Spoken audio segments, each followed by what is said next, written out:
शहीद हुए जवानों के शत विशत अधजले शरीर के टुकड़े, रेत के टीलों से ऊपर जाती लाशों के ढेर और कश्मीर की खून से सनी लाल रंग की सड़कों के दृश्य सामने आते हैं।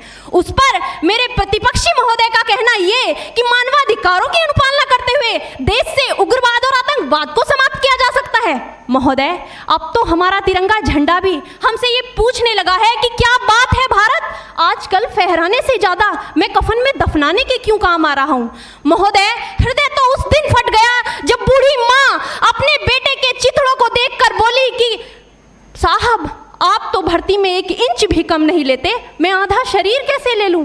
महोदय, आज इन मानवाधिकारों के कारण इन आतंकियों के बंगलों की आकाओं की नागफनी हंसती है और शहीद हुए हमारे जवानों के आंगन की तुलसी रोती है। जब एक शहीद हुए जवान की विधवा की वेदना चीख चीख कर ये कहती है कि प्यार भी भरपूर गया, मांग का सिंदूर गया, नन्हे नौनिहालों की लंगोटियां चली गई, छोटी छोटी बेटियों की चोटियां चली गई और आपके लिए तो एक आदमी मरा है साहब, मेरे घर की तो रोटियां ही चली गई।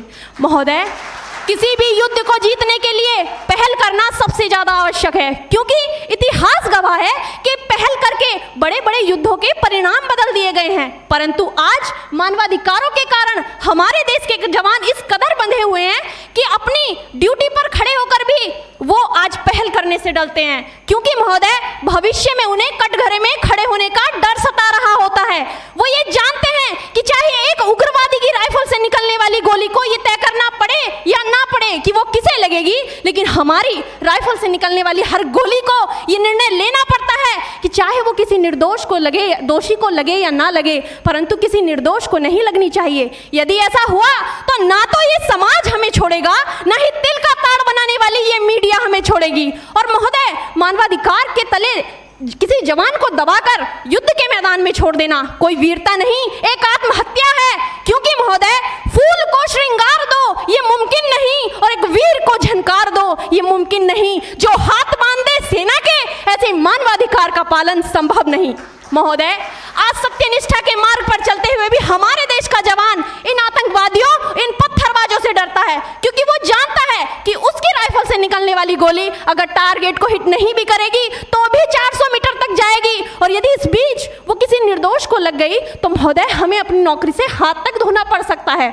और महोदय, अपनी नौकरी को बचाने की खातिर एक जवान आज ये सोचता है कि चाहे सांप मरे या ना मरे, परंतु लाठी नहीं टूटनी चाहिए, क्योंकि आज हमारे देश के हालात कुछ ऐसे हो गए हैं कि चिरागों को हवाओं में उछाला जा रहा है, हवाओं पर भी रोब डाला जा रहा है। अरे हम ही तो बुनियाद है आंतरिक सुरक्षा की, और आज हमें ही नौकरी से निकाला जा रहा है।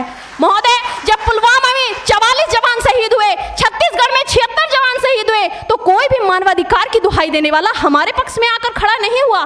परंतु जब जेएनयू विश्वविद्यालय में एक देशद्रोही के द्वारा भारत तेरे टुकड़े होंगे, अफजल हम शर्मिंदा हैं जैसे देशद्रोही नारे लगते हैं, तो सारे मानवाधिकार के ज्ञाता आकर उसके पक्ष में खड़े हो जाते हैं। तभी तो क्या कहा था उस देशद्रोही ने कि तुम एक अफजल को मारोगे, हर घर से अफजल निकलेगा। तो मैं भारत की बेटी अपनी भारतीय सेना की तरफ से आज ये ऐलान करती हूँ कि उस घर में घुसकर मारेंगे जिस घर से अफजल निकलेगा, वो कोख नहीं पलने देंगे जिस कोख से अफजल निकलेगा। उठो देश के वीर जवानों, तुम सिंह बनकर दहाड़ दो और एक तिरंगा झंडा उस कन्हैया के सीने में गाड़ दो।